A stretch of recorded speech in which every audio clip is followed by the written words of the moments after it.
Ang gago kong asawa ay mas pinili ang kanyang kabit kaysa sa sarili niyang dangal, habang ang ipokrita kong biyenan ay pilit akong pinapatalo sa isang krimeng sila naman ang gumawa.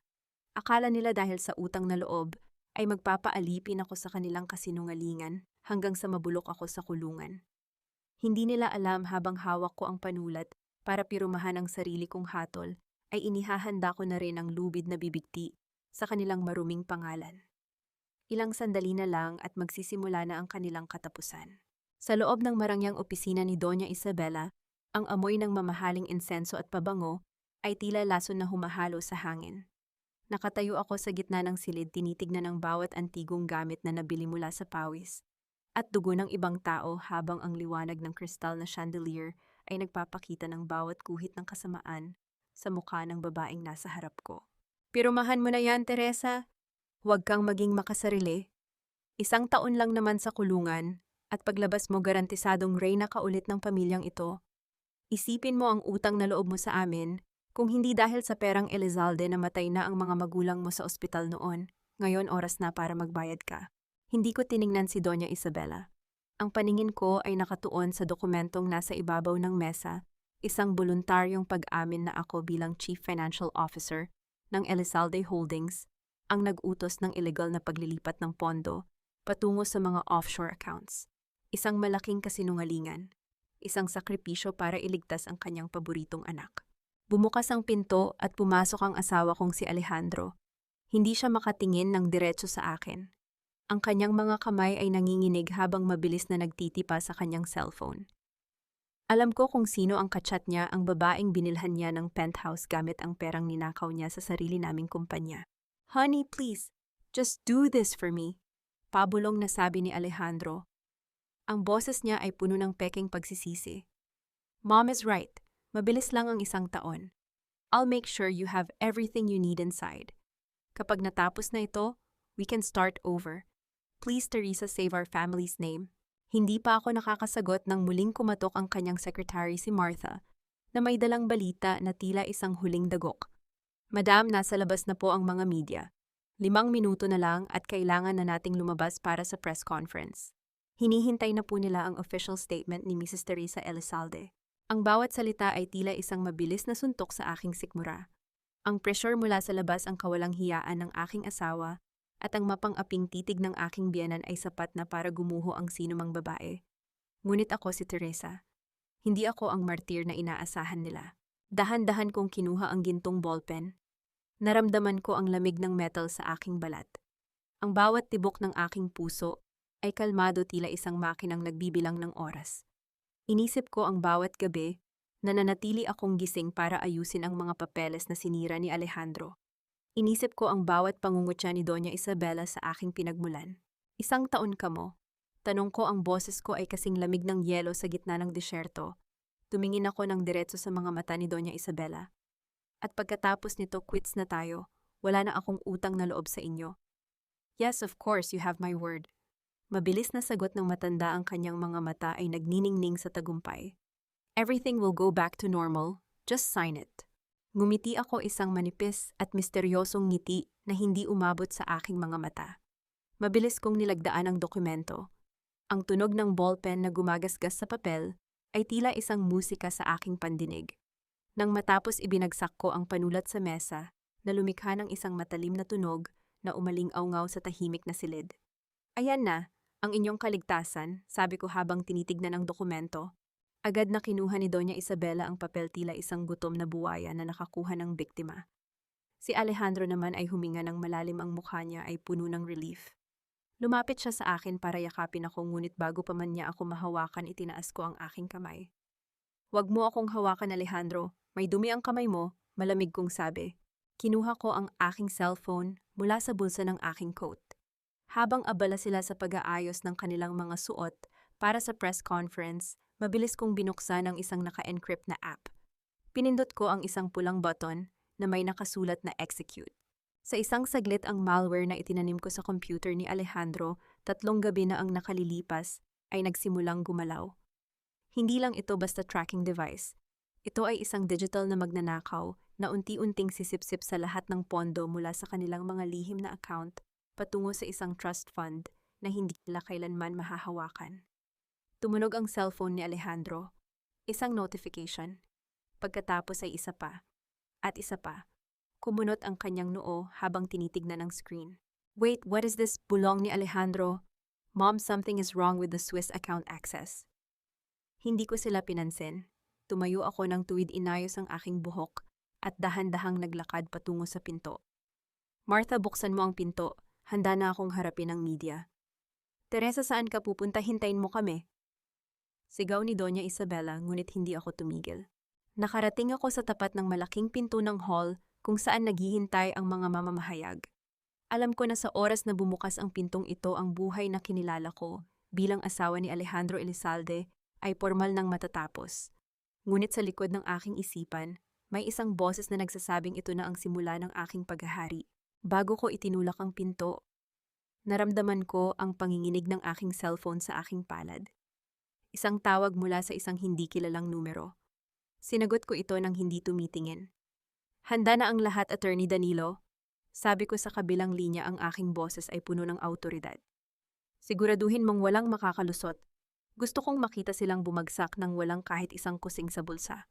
In-end ko ang call at huminga ng malalim. Binuksan ko ang pinto at sinalubong ang nakakasilaw na mga flash ng camera. Ang bawat click ng camera ay tila isang palakpak para sa aking paglaya. Sa loob ng opisina, narinig ko ang mahinang sigaw ni Alejandro nang makita ang balanse ng kanyang account na naging 0.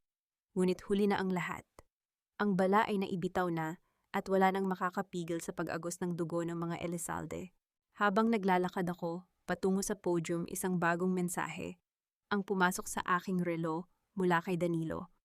Ang mensaheng iyon ang nagpatigil sa aking mundo sa loob ng isang segundo. Teresa, may kailangan kang malaman. Hindi lang pera ang ninakaw nila sa iyo. May mas malalim pang dahilan kung bakit ikaw ang pinili nilang isakripisyo.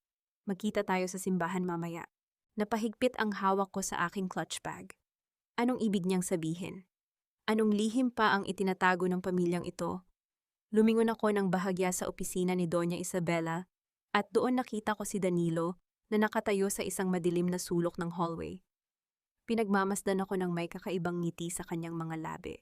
Gusto ng gago kong asawa na maging sacrificial lamb ako para sa kanyang mga kasalanan, habang ang mautak kong biyenan ay ginagamit ang aking nakaraan para itali ang aking mga kamay. Akala nila ay tapos na ang laban nang pirumahan ko ang aking hatol sa harap ng media.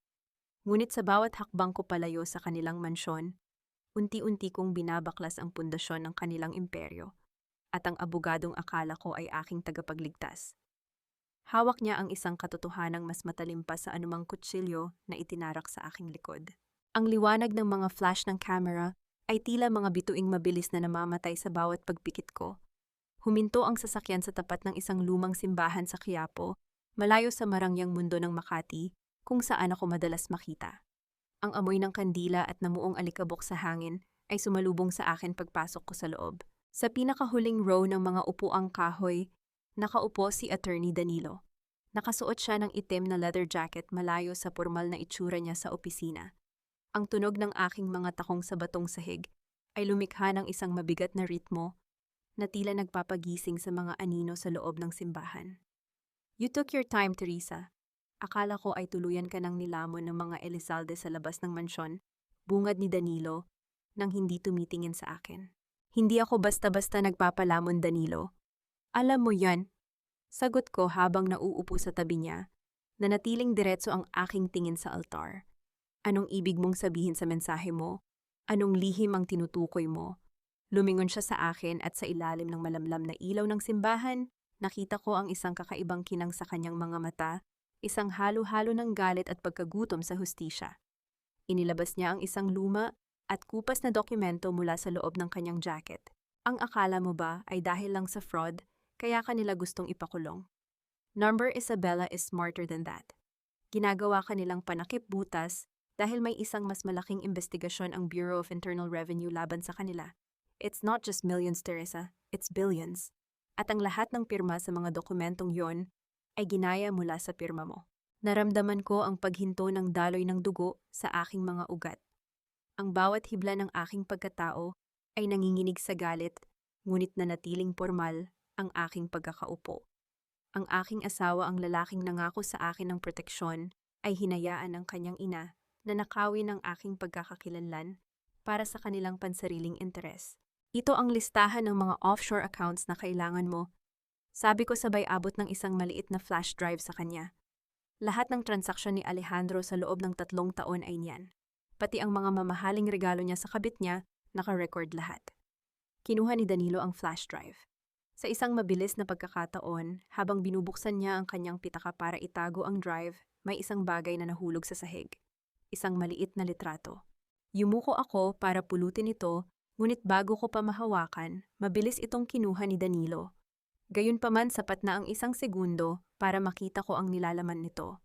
Isang litrato ni Doña Isabela noong kabataan niya, at sa likod nito ay may nakasulat na mga salitang para sa aking nag-iisang pag-asa. Sino ang nasa litrato, Danilo? Bakit mo dala ang picture ng biyenan ko? Tanong ko, ang aking boses ay puno ng hinala. Professional interest, Teresa. Nothing more, maikli niyang sagot. Ngunit ang kanyang panga ay nagpapakita ng matinding tensyon. Mag-focus tayo sa plano. Sa loob ng 3 araw, kailangang ma-verify ang lahat ng data na binigay mo bago ang grand gala ng mga Elizalde. Yung malware na tinanim mo, siguraduhin mong hindi yan madedetect ng IT team nila. Don't underestimate me, Danilo. I built their system. I know exactly how to burn it down. Malamig kong tugon. Tumayo ako at lumakad patungo sa harap ng altar. Lumuhod ako hindi para magmakaawa, kundi para maramdaman ang lamig ng sahig sa aking mga tuhod. Isang paalala na ang mundo ay walang puso para sa mga mahihina. Hinubad ko ang aking mamahaling hikaw at inilagay ito sa donation box. Ang bawat material na bagay na galing sa kanila ay tila kadena na unti-unti kong pinuputol. Sa aking likuran, narinig ko ang pagbukas at pagsara ng mabigat na pinto ng simbahan. Umalis na si Danilo. Ngunit bago ako tuluyang tumayo, isang alaala ang biglang pumasok sa aking isipan. Isang gabi, 3 taon na ang nakalilipas nang makita ko si Alejandro na may kausap sa telepono sa gitna ng gabi, umiiyak at humihingi ng tawad sa isang taong tinatawag niyang kuya. Ang akala ko noon ay kaibigan lang, ngunit ngayon, ang bawat piraso ng puzzle ay nagsisimula ng magtagpo. Lumabas ako ng simbahan at sinalubong ng malakas na ulan. Ang bawat patak ng tubig sa aking mukha ay tila naghuhugas sa huling bahagi ng aking pagiging isang Elizalde. Tinawagan ko ang aking hacker friend si Jax. Jax, kailangan ko ng background check sa isang tao. Attorney Danilo Varga, pero huwag kang titingin sa mga legal records niya. Tingnan mo ang records ng mga ampunan sa labas ng Maynila, 30 taon na ang nakalilipas. At hanapin mo ang pangalang Elizalde sa mga lihim na donor list. Copy that, Queen. Pero ingat ka, mukhang mainit na ang mga aso ni Doña Isabela sa paligid mo, sagot ni Jax bago naputol ang linya. Sumakay ako sa aking sasakyan at tiningnan ang aking sarili sa rearview mirror. Ang babaeng nakikita ko ay hindi na ang Teresa na umiyak dahil sa pagtataksil ng asawa. Ang babaeng ito ay may mga matang tila gabi madilim malalim at handang lumamon sa sinumang magtatangkang humadlang sa kanyang daan. Habang nagmamaneho ako pabalik sa mansyon, isang itim na SUV ang nagsimulang sumunod sa akin. Kahit anong bilis ko, nananatili itong nasa likod ko, tila isang anino na hindi ko matakasan. Alam kong hindi ito pulis. Ito ang paraan ni Isabela para ipaalala sa akin na kahit nasaan ako, pag-aari pa rin niya ako. Pagdating ko sa tapat ng mansyon, bumaba ang bintana ng SUV. Isang pamilyar na mukha ang tumingin sa akin, ang security head ni Doña Isabela, si Ricardo. Ma'am Teresa, pinapatawag po kayo ng madam sa library. Ngayon din po, may nahanap daw po siyang hindi nyo dapat itinago. Sabi ni Ricardo nang walang kahit anong emosyon. Napahigpit ang hawak ko sa steering wheel. Ang hard drive, ang orihinal na hard drive na naglalaman ng lahat ng ebidensya. Iniwan ko ba ito sa aking safe? O sadyang ito na ang simula ng huling laro ni Isabela? Ang akala ng biyenan kong mapaninlang mananatili akong alipin sa sarili naming hapagkainan habang hinihintay ang aking pagbagsak. Habang ang walang hiya kong asawa ay nagdiriwang na sa bawat pagsubo ng pagkaing, ako naman ang nagtrabaho. Ngunit sa gabing ito, isang simpleng kilos ng kanilang bagong kakampi ang magbubukas sa isang lihim na pilit nilang ibinaon sa limot, isang katotohanang mas matalim pa sa kutsilyong gamit nila sa hapunan. Ang loob ng dining hall ay puno ng tensyon na tila isang mahigpit na piring sa aking mga mata. Ang bawat kalansing ng mga mamahaling plato at baso ay tila mga hudyat ng aking nalalapit na paglisan, ngunit nanatili akong nakatayo sa gilid ng mesa. Tinitignan ang pamilyang turing ko ay akin, pero lason pala sa aking buhay. Teresa, ayusin mo ang pagkakalagay ng mga kubyertos. Huwag kang tatayo-tayo lang dyan na parang estatwa utos ni Doña Isabela habang maingat na pinupunasan ang kanyang labi ng telang table napkin. Kahit pa bukas ay bibitbitin ka na ng mga pulis, siguraduhin mong hindi ka magmumulang hampas lupa sa harap ng ating panauhin. Utang mo sa amin ang bawat butil ng kanin na kinain mo sa bahay na ito. Hindi ako kumibo. Lumapit ako at inayos ang tinidor sa harap ni Alejandro. Ang aking asawa ay hindi man lang nag-angat ng tingin. Ang kanyang atensyon ay nakatuon sa kanyang cellphone kung saan mabilis siyang nagtitipa ng mensahe habang may nakakalokong ngiti sa kanyang mga labi. Vanessa says, "Hi, Teresa." Biglang sabi ni Alejandro, ang boses niya ay puno ng pangungutya. Sabi niya, huwag ka daw mag-alala. Siya na daw ang bahala sa mga designer bags mo dito sa kwarto kapag wala ka na. Mas bagay daw kasi sa kanya ang mga yon. Naramdaman ko ang pag-akyat ng init sa aking dibdib, ngunit hindi ko hinayaang makita nila ang aking galit. Sa halip, kinuha ko ang teapoy at dahan-dahang binuhos ang mainit na tsaa sa tasa ni Alejandro. Sinadya kong hayaang umapaw ang tubig hanggang sa mabasa ang kanyang mamahaling seda na polo. "Ay my God, Teresa, napakatanga mo talaga," sigaw ni Alejandro habang mabilis na tumatayo at pinapagpag ang kanyang damit. "Pasensya na, Alejandro, masyado lang sigurong mabigat ang iniisip ko tungkol sa magiging buhay mo kapag wala na ako para magligpit ng mga kalat mo." Malamig kong sagot. Tumingin ako sa kanya ng diretso, walang bakas ng takot o pagsisisi sa aking mga mata. Eksaktong bumukas ang pinto ng dining hall at pumasok si Attorney Danilo. Nakasuot siya ng isang formal na suit, mukhang kagalang-galang at matalino. Ngunit ang sumunod na nangyari ang nagpahinto sa aking paghinga. Bago pa man maupo si Danilo, lumapit siya kay Doña Isabela. Yuming ko siya ng bahagya at kinuha ang kanang kamay ng matanda. Inilapat niya ang likod ng kamay ni Isabela sa kanyang noo, isang pagmamano na puno ng paggalang at pamilyaridad. "Magandang gabi po, Nay. Doña Isabela," sabi ni Danilo. Ang pagkabulol niya sa salitang Nay ay tila isang malakas na kulog sa aking pandinig. Napansin ko ang mabilis na pagbabago sa mukha ni Isabela. May isang segundong lumambot ang kanyang mga mata, isang emosyong hindi ko kailanman nakita sa kanya sa loob ng 7 taon naming pagsasama. Ngunit mabilis din itong nawala at napalitan ng kanyang karaniwang malamig na awtoridad. "Maupo ka, Attorney Danilo. Salamat sa pagdating mo sa gitna ng aming munting pagtitipon," sabi ni Isabela. Habang nag-aayos si Danilo ng kanyang upuan, napansin ko ang kanyang kanang kamay.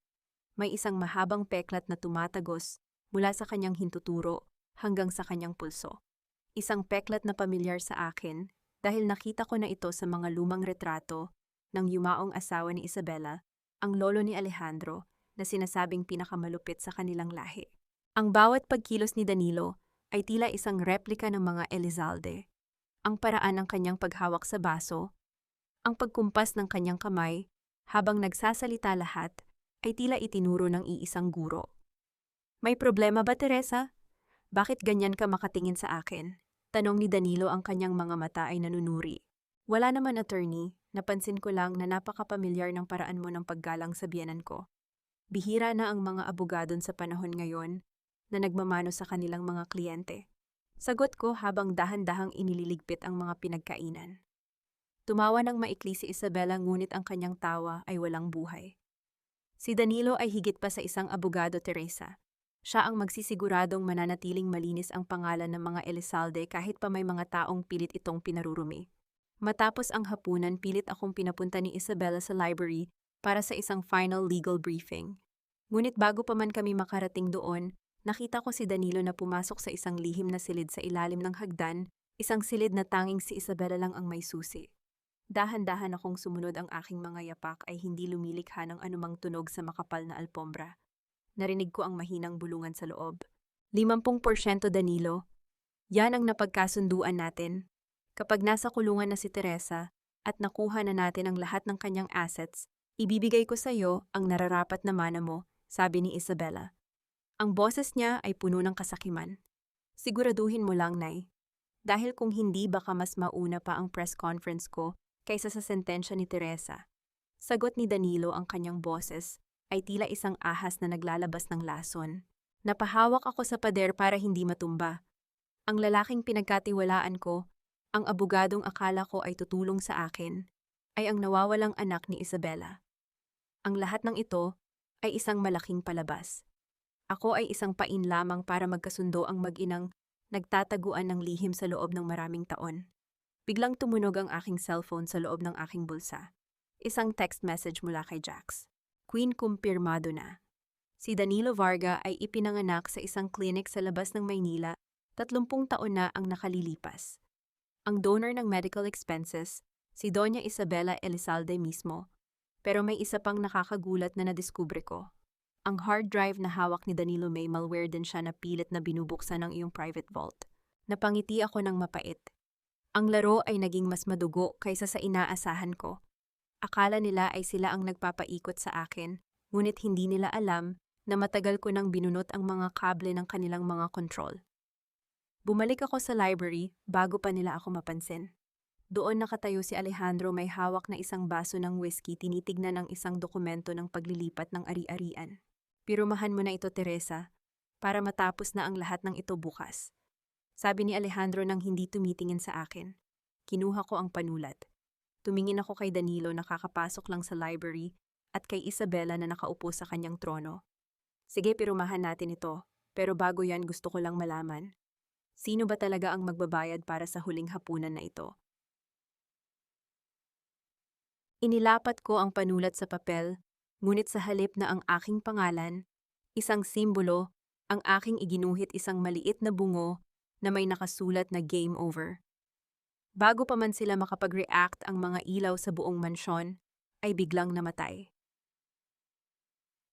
Ang abogadong akala ko ay aking tagapagligtas, ay isa pa palang ahas na nanggaling sa sinapupunan ng aking biyenan. Ang asawa kong walang silbi ay handa akong itapon sa kalsada para sa kanyang kabit habang ang aking biyenang mapanlinlang ay ginagamit ang dugo at laman para selyuhan ang aking kamatayan. Akala nila ay sulok na nila ako sa gabing ito, ngunit hindi nila alam na sa gitna ng kadiliman, ako ang nag-iisang nakakakita ng daan patungo sa kanilang pagkawasak. Sa gitna ng library, ang kadiliman ay tila isang buhay na nilalang na bumabalot sa aming lahat. Ang amoy ng nasunog na kuryente mula sa control panel na sinira ko ay humahalo sa amoy ng takot na nagmumula kay Alejandro. Narinig ko ang mabibilis at mababaw na paghinga ni Doña Isabela, ang tunog ng kanyang mga alahas na nagkakalansing habang pilit niyang kinakapa ang mesa.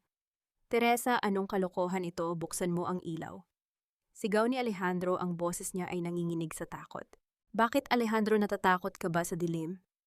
O natatakot ka sa mga aninong nilikha mo sa loob ng 7 taon nating pagsasama? Ang boses ko ay matalim at kalmado tila isang talim ng kutsilyo na dahan-dahang humihiwa sa hangin. Biglang bumukas ang liwanag mula sa flashlight ng cellphone ni Danilo. Ang sinag nito ay tumama ng diretso sa aking mukha, ngunit hindi ako kumurap. Nakatayo lang ako doon, ang aking mga kamay ay nasa loob ng bulsa ng aking coat, pinagmamasdan ng 3 taong itinuring kong pamilya, pero naging mitya ng aking impyerno. Enough with the drama, Teresa, malamig na sabi ni Danilo. Lumapit siya sa akin, ang kanyang mukha ay puno ng pangungutya. Ang akala mo ba ay hindi ko alam ang ginagawa mo? Ang malware na itinanim mo sa computer ni Alejandro, ang pag-trace mo sa mga accounts, I'm 10 steps ahead of you. I'm an Elizalde by blood, and we always win. An Elizalde by blood. Pag-uulit ko may halong mitya sa bawat pantig. Tumingin ako kay Doña Isabela, na ngayon ay nakatayo na ng tuwid, ang mukha niya ay puno ng puot. Kaya pala ang bilis niyong magkaintindihan. Ang anak na akala ng lahat ay namatay na sa panganganak, ang lihim na itinago mo sa loob ng 3 dekada para mapanatili ang iyong danghal. Napakagaling na palabas, Isabela. Lumapit sa akin si Danilo at hinawakan ng mahigpit ang aking braso. Naramdaman ko ang diin ng kanyang mga daliri, isang babala ng pisikal na kapangyarihan na nais niyang ipakita. Ngayon ibigay mo sa akin ang orihinal na hard drive. Yung hindi mo nilagyan ng virus, dahil kung hindi sisiguraduhin kung hindi ka lang sa kulungan mapupunta, maaari ring magkaroon ng aksidente habang dinadala ka ng mga pulis. Danilo, bitawan mo siya, pumamamarshi. Utos ni Isabela ngunit hindi para iligtas ako. Hayaan mo siyang maramdaman ang bigat ng kanyang mga desisyon. Teresa, utang mo sa akin ang buhay mo. Ngayon ibigay mo ang hinihingi ng kapatid ng asawa mo. Tumingin ako kay Danilo pagkatapos ay kay Alejandro na nakatayo lang sa isang tabi tila isang batang walang laban. Ngumiti ako ng dahan-dahan isang ngiting puno ng pait at tagumpay. Wala akong ibibigay sa inyo dahil ang hard drive na kinuha mo sa vault ko kanina, Danilo, iyon na ang original, ha? Sabi ko, liar. Sinubukan kong i-access ang vault kanina at may malware na sumira sa system pump, sigaw ni Danilo. Iyon ay dahil pumasok ka sa maling pinto.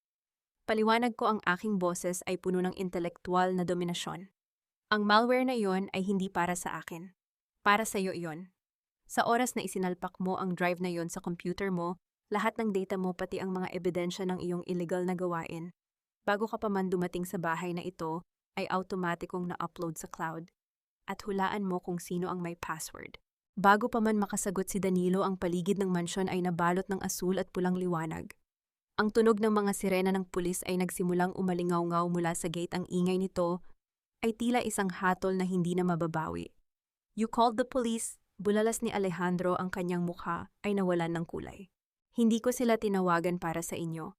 Tinawagan ko sila para sa sarili ko, sabi ko habang dahan-dahang lumalakad patungo sa bintana. Dahil sa gabing ito, ako ang biktima nyo, di ba ang CFO na pinilit nyong pumirma sa isang kasalanang hindi niya ginawa. Ang asawang pinagtaksilan at ninakawan ng pagkakakilanlan. Hinarap ko si Danilo na ngayon ay puno na ng galit ang mga mata. Inilabas niya ang kanyang cellphone para burahin ang anuman sa kanyang system, ngunit huli na. Ang bawat click ng kanyang mga daliri ay tila isang pagsisikap na walang saysay. Sa tingin mo ba ay mananalo ka, Teresa? This is my house, my mother's house. Sigaw ni Danilo. This was your house, pagtatama ko. Ngunit sa loob ng 3 minuto, sa oras na pumasok ang mga otoridad, at makita nila ang mga dokumentong sadyang naiwan ko sa mesa, ang bahay na ito ay magiging isang crime scene. At kayong dalawa ni Alejandro, ang magiging pangunahing suspect sa blackmail at coercion. You snake, sigaw ni Isabela. Susubukan niyang lumapit sa akin para sampalin ako, ngunit mabilis kong naiwasan ang kanyang kamay. Hinawakan ko ang kanyang pulso nang mahigpit, hindi para saktan siya, kundi para ipadama sa kanya ang lakas ng isang babaeng wala nang kinakatakutan. Ang ahas ay hindi sumasampa, Isabela. Ang ahas ay nanunuklaw kapag tinatapakan pa. Bulong ko sa kanyang tainga. Narinig namin ang pagbagsak ng pinto ng mansyon sa ibaba. Ang tunog ng mabibigat na yabag ng mga sapatos sa marmol na sahig ay papasok na sa library. Binitawan ko ang kamay ni Isabela. Inayos ko ang aking damit at ang aking buhok. Sa isang saglit pinalitan ko ang aking matapang na anyo ng isang babaeng sawi at takot. Teresa, anong ginagawa mo? Tanong ni Alejandro, nalilito sa biglang pagbabago ng aking aura. Gagawin ko ang gusto niyo, Alejandro. Magpapakamartir ako, sabi ko, ngunit may kasunod itong nakakangilabot na ngiti. Pero sa pagkakataong ito, ako ang susulat ng script ng aking pagsasakripisyo. Bumukas ang pinto ng library at pumasok ang mga operatiba ng pulisya. Ang liwanag mula sa kanilang mga tactical flashlight ay bumulaga sa amin. Tumakbo ako patungo sa kanila, ang aking mga mata ay puno ng peking luha habang itunuro ko ang mesa kung saan naroon ang mga dokumentong pilit nilang ipinapapirma sa akin. Tulungan niyo po ako, ayaw ko pong pumirma. Pinipilit nila akong aminin ang lahat. Sigaw ko, ang boses ko ay puno ng panginginig na tila isang telenovela. Habang hinahawakan ako ng mga pulis para protektahan, lumingon ako ng bahagya kina Danilo at Isabela. Sa gitna ng kaguluhan, nakita ko ang sukdulang pagkatalo sa kanilang mga mata. Ang patibong na inilaan nila para sa akin ay naging sarili nilang kulungan. Ngunit habang inilalabas ako sa mansyon, isang huling mensahe ang pumasok sa aking isipan, ang alaala ng sinabi ni Danilo sa simbahan. Kung hindi lang pera ang dahilan, ano ang mas malalim na lihim na itinago nila? Isang lihim na tila mas malaki pa sa pagkatao ni Danilo. Ang aking duwag na asawa ay nagmamakaawa na ngayon sa harap ng mga otoridad, habang ang aking biyenang reyna ng kasinungalingan ay pilit na nililinis ang kanyang maruming kamay sa gitna ng eskandalo. Akala nila ay sapat na ang kanilang yaman para baluktutin ang katotohanan at gawin akong panakipbutas sa kanilang mga krimen. Pero sa bawat peking luhang ipinapakita ko sa harap ng kamera, lalong humihigpit ang hawak ko sa kanilang mga leeg. Hindi ito pagsuko, ito ang aking deklarasyon ng digmaan at sisiguraduhin kong walang ititirang dangal ang pamilyang ito pagkatapos ng gabing ito. Sa loob ng interrogation room ng presinto, ang malamig na buga ng aircon ay humahalubilo sa amoy ng lumang papel at kape. Nakaupo ako sa tapat ng isang investigador. Ang aking mga mata ay nakatitig sa aking sariling refleksyon. Sa salamin ng silid, isang babaeng mukhang sawi ngunit may pusong gawa sa bakal. Madam, sigurado po ba kayo sa inyong pahayag na pinilit kayo ni na Doña Isabela at Attorney Danilo na pirumahan ang admission of guilt na ito? Tanong ng pulis, habang itinuturo ang dokumentong nakuha sa library. Opo, officer. Wala na po akong ibang matakbuhan. Sabi po nila kung hindi ako papayag, hinding-hindi ko na makikita ang aking pamilya sa probinsya. Ginamit nila ang utang na loob ko sa kanila para gawin akong bilanggo sa sarili kong tahanan. Ang boses ko ay nanginginig, isang perpektong pagganap na nagpapakita ng hina, ngunit ang aking mga daliri sa ilalim ng mesa ay nakakuyom ng mahigpit. Biglang bumukas ang pinto at pumasok ang isang pulis, kasunod si Doña Isabela, na kahit nasa loob ng presinto, ay pilit pa ring nagmamataas. Ang kanyang suot na perlas ay tila sumasakal sa kanyang sariling leeg sa tindi ng kanyang galit. This is a mistake. My daughter-in-law is unstable. She's making up stories because she's obsessed with my son. Sigaw ni Isabela. Tumingin siya sa akin, ang kanyang mga mata ay naglalabas ng lason. Teresa, tumigil ka na sa pag-iinarte. Sabihin mo sa kanila ang totoo na ikaw ang nagnakaw ng pera para sa pamilya mo. Dahan-dahan akong tumingala sa kanya. Sa halip na sumagot ng pasigaw, isang patak ng luha ang hinayaan kong gumulong sa aking pisngi. Ang aking katahimikan ay tila isang malakas na sampal na lalong nagpanggigil sa kanya. Officer, nakikita niyo po, ganito po niya ako tratuhin sa bahay. Wala po akong boses. Wala po akong halaga. Pabulong kong sabi, sapat lang para marinig ng lahat. Madam Isabela, maupo muna kayo at manahimik. Kung ayaw ninyong madagdagan ang kaso ninyo ng obstruction of justice, matapang na sabi ng investigador. Sa kabilang silid, narinig ko ang malakas na pagtatalo. Si Alejandro, ang asawa kong walang gulugod, ay pilit na isinisisi ang lahat kay Danilo. Siya ang nagplano nito, siya ang lumapit sa amin. Wala akong alam sa blackmail na sinasabi ni Teresa. Ang boses ni Alejandro ay puno ng desperasyon, isang tunog ng isang taong nalulunod at handang manipa ng kahit sino para lang makahinga. Kinuha ko ang pagkakataon nang lumabas saglit ang investigador para kumuha ng tubig. Nanatili kami ni Isabela sa loob ng silid. Sa isang saglit, ang aking anyo ng pagiging biktima ay naglaho. Tumayo ako ng tuwid at lumapit sa kanya. Ang aking mukha ay isang pulgada na lang ang layo sa kanyang mukha. Akala mo ba ay mananalo ka sa pagkakataong ito, Isabela? Bulong ko, ang boses ko ay kasing talim ng isang labaha. Ang lahat ng accounts na inilipat nyo kay Danilo naka-freeze na ang lahat ng yon, at ang malware na nasa laptop niya, hindi lang records ng Elizalde Holdings ang nakuha niyan. Nakuha rin niyan ang DNA test result na itinago mo sa loob ng vault mo, ang patunay na si Danilo ay anak mo sa labas. Nanlaki ang mga mata ni Isabela. Ang kanyang mukha ay nawalan ng kulay, tila isang bangkay na binigyan ng huling hantungan. How did you find out? Salamat kay Nanay Isabel, ang matandang katulong na itinapon mo sa kalsada matapos kang pagsilbihan ng 30 taon. Hindi mo ba alam, Isabela, ang mga taong inaapi mo ang siyang magiging mitya ng iyong pagbagsak? Sabi ko habang dahan-dahang lumalayo sa kanya. Bumalik ang investigador at iniabot sa akin ang baso ng tubig. Ininom ko ito ng dahan-dahan, ninanamnam ang bawat sandali ng tagumpay. Alam kong hindi pa ito ang katapusan. Si Danilo ay hindi basta-basta susuko. Ngunit sa gabing ito, naramdaman ko ang unang bugso ng kalayaan. Bago ako lumabas ng presinto para sa pansamantalang paglaya, nakita ko si Danilo na nakaupo sa isang bangko, nakaposas ang isang kamay sa bakal na upuan. Ang kanyang mukha ay madilim, tila isang bagyong nagbabadyang sumabog. Nang magtama ang aming mga mata, isang malamig na ngiti ang ibinigay ko sa kanya. Hindi pa tayo tapos, Teresa. Sabi ni Danilo, ang boses niya ay puno ng banta. Alam ko, Danilo, pero sa susunod na magkita tayo, siguraduhin mong nakahanda na ang kabaong mo. Dahil sa grand gala ng mga Elizalde, hindi lang katotohanan ang ilalabas ko. Ililibing ko kayong lahat sa harap ng buong mundo, Sagot ko nang hindi humihinto sa paglakad. Sumakay ako sa aking sasakyan at tiningnan ang madilim na kalye ng Maynila. Ang bawat ilaw ng poste ay tila isang gabay sa aking landas. Tinawagan ko ang aking hacker friend si Jax. Jax, ihanda mo ang lahat para sa gala. Gusto ko ang pinakamalaking screen sa hall ang gagamitin natin. At siguraduhin mong ang mga espesyal na panauhin ay makakarating, lalo na ang tunay na asawa ni Danilo na itinago niya sa probinsya.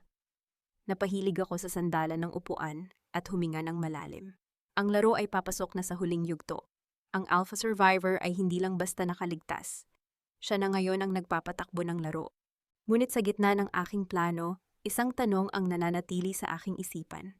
Bakit may isa pang pangalan sa payroll ng mga Elizalde na hindi ko makita ang mukha?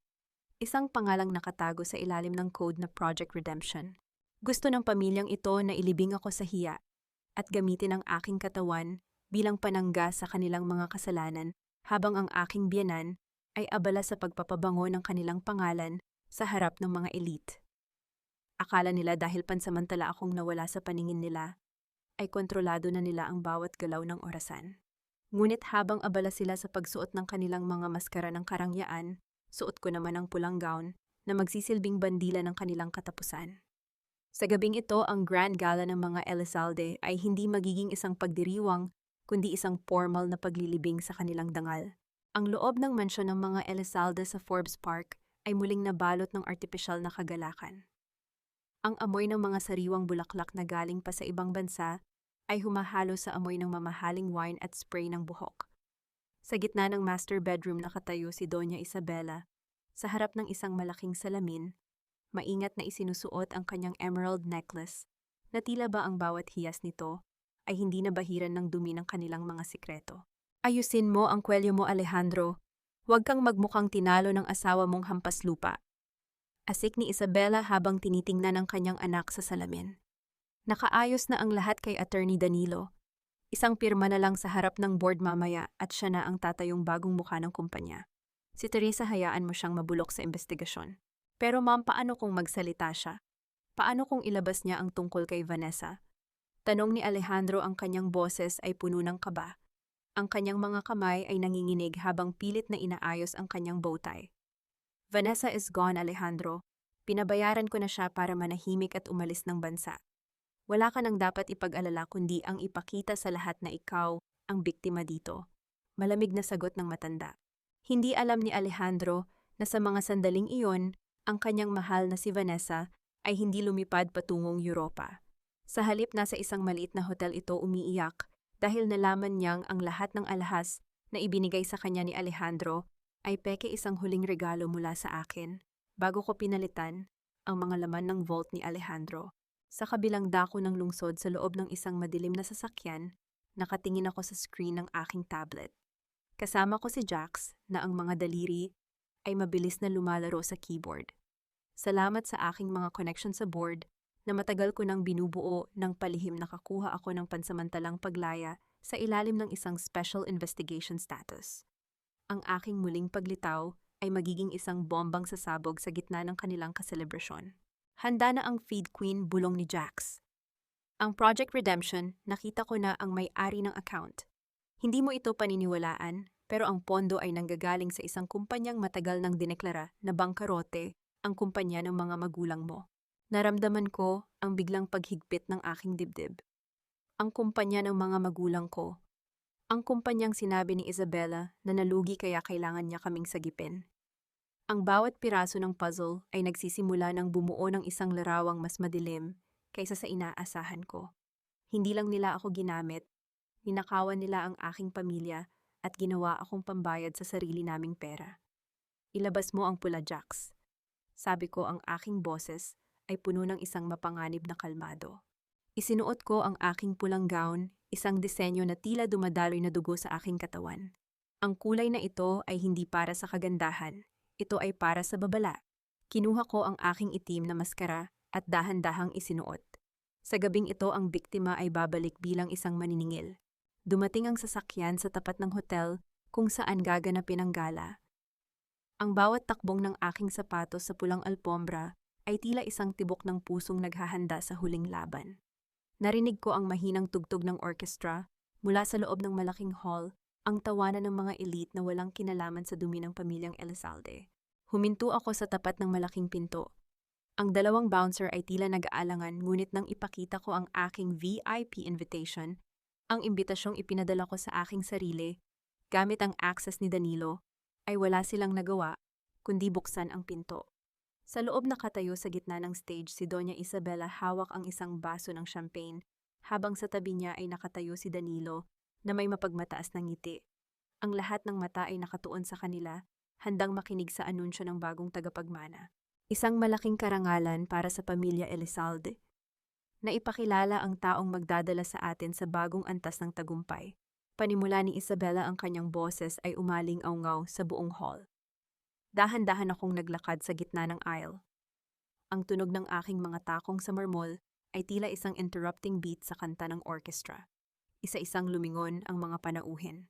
Ang bulungan ay nagsimulang kumalat na parang apoy sa tuyong damo. Sino siya?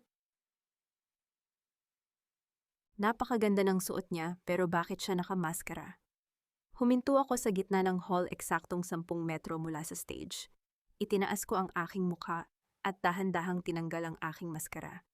Ang mga flash ng camera ay biglang sumabog, tila mga kidlat na tumatama sa gitna ng gabi. Nakita ko ang pagbagsak ng baso ni Isabela. Ang tunog ng nabasag na kristal sa sahig ay tila ang huling hudyat ng simula ng gulo. Ang mukha ni Alejandro ay nawalan ng kulay, habang si Danilo ay napatayo ng tuwid, ang kanyang mga mata ay nanlilisik sa galit at kulat. Pasensya na kung nahuli ako sa sarili kong party. Sabi ko ang aking boses ay hindi malakas, pero narinig sa bawat sulok ng hall dahil sa mic na lihim na binuksan ni Jax. Ngunit may dala akong regalo na hindi niyo maaaring tanggihan. Tumingin ako sa malaking LED screen sa likod nila. Isang countdown ang lumitaw. 10 segundo, 10, 9, 8. Teresa, umalis ka dito, security. Sigaw ni Danilo, pero walang gumalaw. Ang bawat security guard sa hall na iyon ay matagal ko nang nabayaran gamit ang perang kinuha ko mula sa kanilang accounts. 5 segundo, 4, 3. Handa na ba kayong makita ang tunay na mukha ng inyong tagapagmana? Tanong ko habang nakatingin ng diretso sa mga mata ni Isabela. 1 segundo. Ang screen ay biglang nagbago. Hindi ito mga charts ng kumpanya. Hindi ito mga litrato ng pamilya. Isang video ang lumabas, isang video na magbabago sa kapalaran ng lahat ng taong nasa loob ng hall na yon.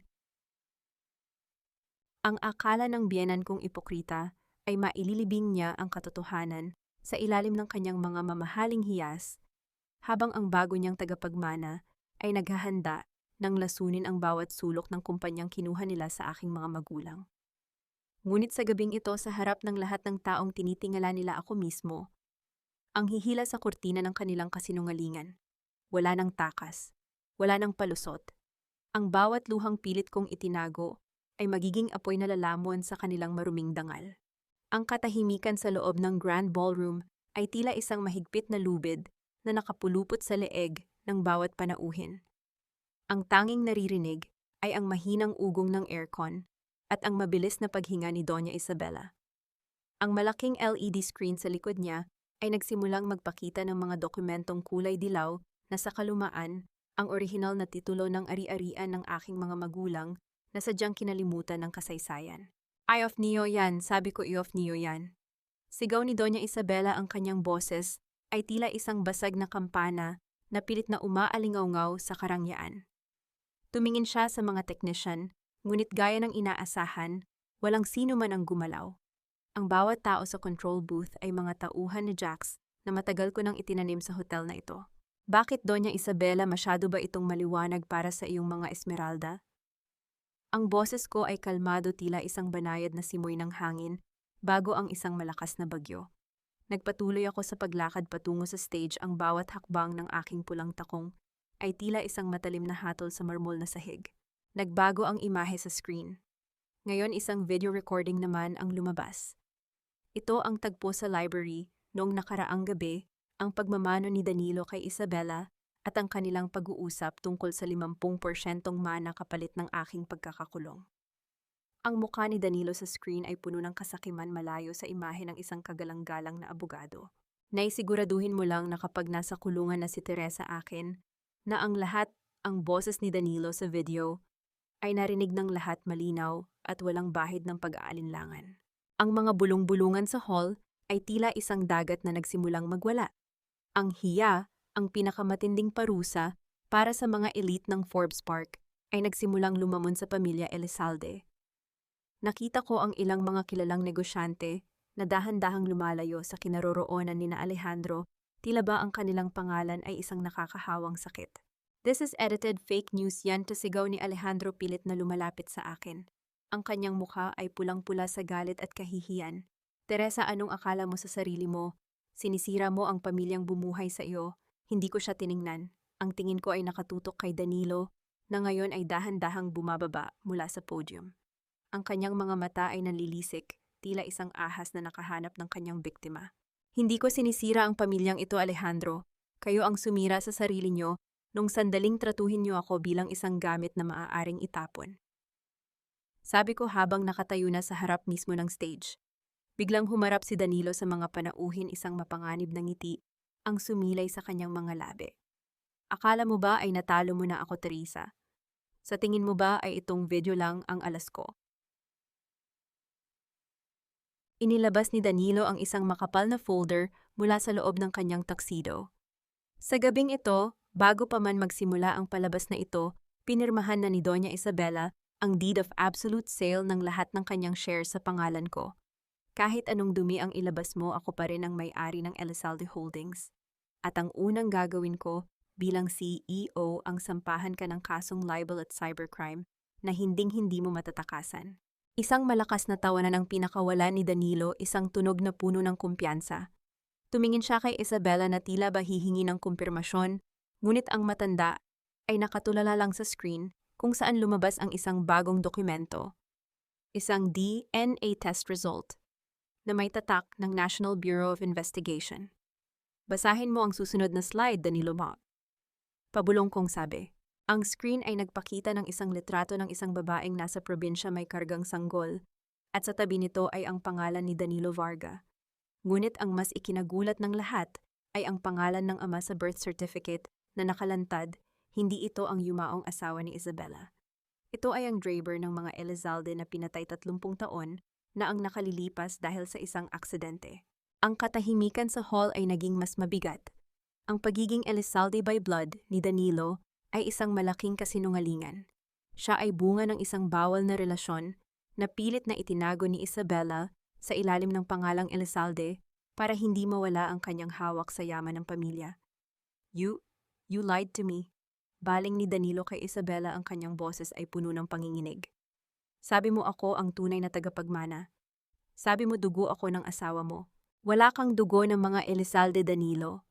Sabi ko habang dahan-dahang lumalapit sa kanya. Ginamit ka lang ni Isabela para magkaroon ng panangga laban sa akin. At ginamit mo rin siya. Ngayong alam na ng lahat na isa kang impostor, sa tingin mo ba ay may halaga pa ang deed of sale na yan? Sa sukdulang desperasyon, inilabas ni Danilo ang isang bagay mula sa kanyang likuran. Isang itim na baril. Ang tunog ng pagkasanang bakal ay umalingaw-ngaw sa buong ballroom na sinundan ng mga sigawan ng mga panauhin na mabilis na nagtakbuhan patungo sa mga exit. Walang aalis, Teresa, ikaw ang may kasalanan nito. Sigaw ni Danilo, ang kanyang kamay ay nanginginig habang nakatutok ang baril sa aking dibdib. Kung hindi mo sana binuksan ang bibig mo, sana ay masaya na tayong lahat. Ngayon, sisiguraduhin kong hindi ka na makakaalis sa hall na ito ng buhay. Nakatayo lang ako doon. Hindi ako gumalaw, hindi ako natakot. Tumingin ako ng diretso sa dulo ng baril at pagkatapos ay sa mga mata ni Danilo. Sige, ituloy mo, Danilo. Barilin mo ako sa harap ng lahat ng mga kamera na ito. Sabi ko, ang aking boses ay puno ng hamon. Ipakita mo sa buong mundo kung gaano kadumi ang dugong na nananalaytay sa'yo. Pero tandaan mo, sa oras na kumalabit ang daliri mo, tapos na ang laro nyo.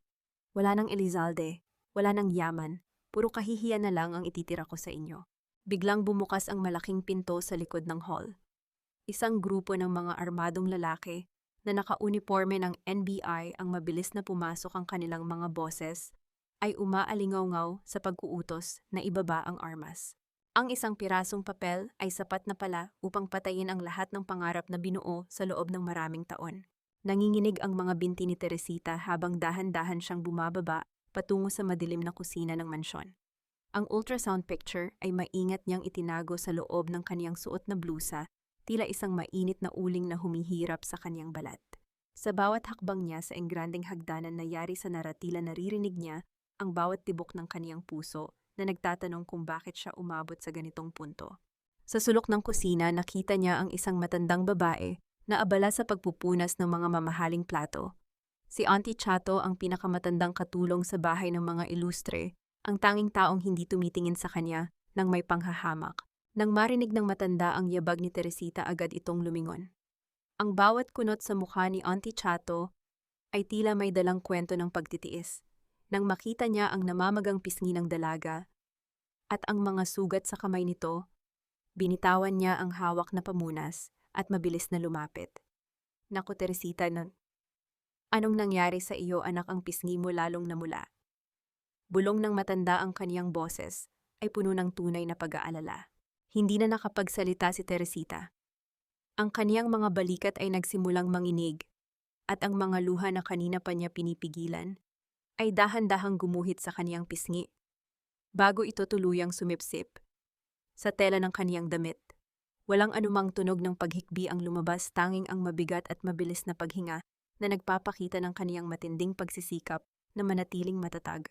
Halika rito, maupo ka muna, pag-aanyaya ni Auntie Chato. Kumuha siya ng isang supot ng mainit pang siopaw mula sa kaniyang bulsa at inilagay ito sa kamay ni Teresita. Alam kong hindi ka pinakain ni Doña Consolacion kaninang tanghalian.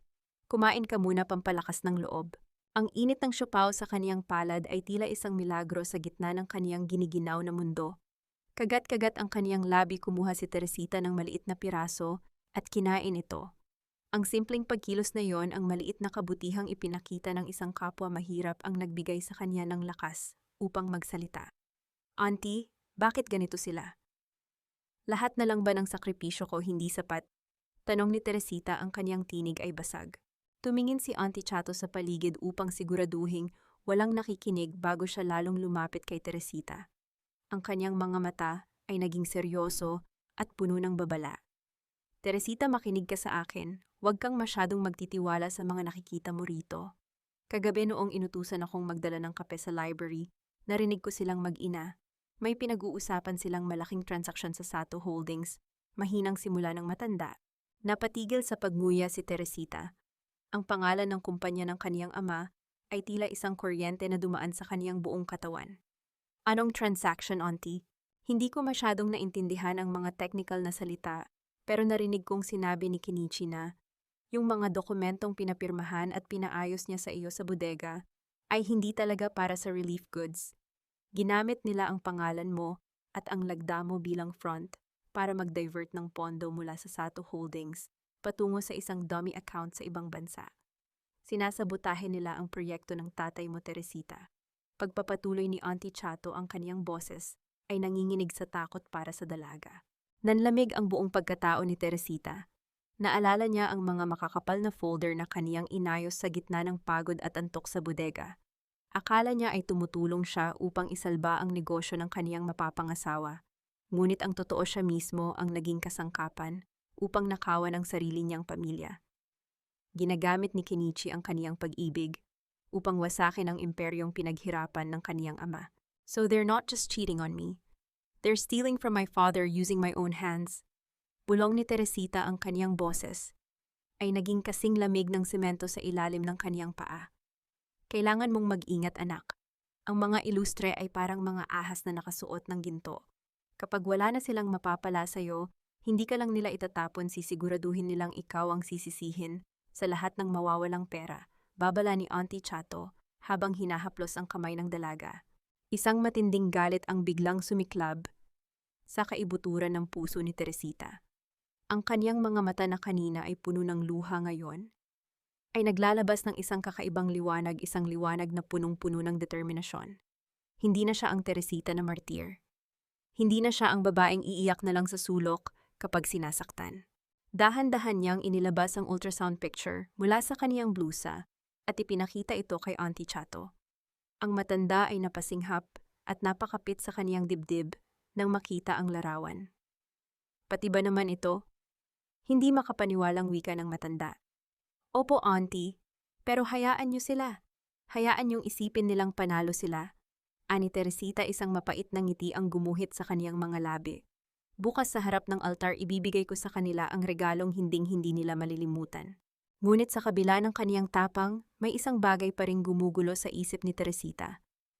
Ang mga dokumentong pinirmahan niya sa bodega, nasaan na ang mga orihinal na kopya nito? Kung nakuha na ni Kenichi ang pera, paano niya mapapatunayan na siya ay biktima lamang ng manipulasyon? Habang ang gabi ay lalong lumalalim, isang pamilyar na tunog ng marahas na pagbukas ng pinto. Sa itaas ang umaling-awngaw sa buong mansyon. Ang boses ni Doña Consolacion ay muling narinig sumisigaw ng pangalan ni Teresita. Inuutusan siyang maglinis ng kalat sa library na tila ba siya ay isang aliping walang kapaguran. Tumingin si Teresita kay Auntie Chato at tumango. Dahan-dahan siyang tumayo, inayos ang kaniyang damit at nagsimulang humakbang patungo sa itaas. Ngunit sa bawat baitang ng hagdan, hindi na pagkapagod ang kaniyang nararamdaman, kundi ang bawat piraso ng ebidensya na kailangan niyang makuha bago sumikat ang araw ng kaniyang kasal. Sa kaniyang isip isang tanong ang hindi nagpapatahimik sa kanya habang papalapit siya sa galit na si Doña Consolacion. Naitago na ba ni Kenichi ang lahat ng bakas ng kaniyang pagnanakaw?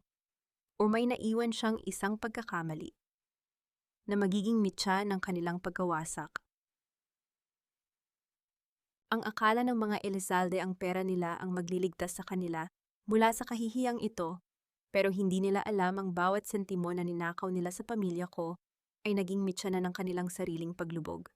Ngayong gabi hindi lang sila mawawalan ng pangalan, mawawalan din sila ng kahit isang kusing na pambili ng kanilang kalayaan. Habang nakatitig ako sa dulo ng baril ni Danilo, isa lang ang nasa isip ko, ang tamis ng sandaling ito na makita silang unti-unting nilalamon ang sarili nilang kasakiman. Sa gitna ng Grand Ballroom, ang boses ng mga operatiba ng NBI ay tila mga kulog na bumabasag sa tensyon.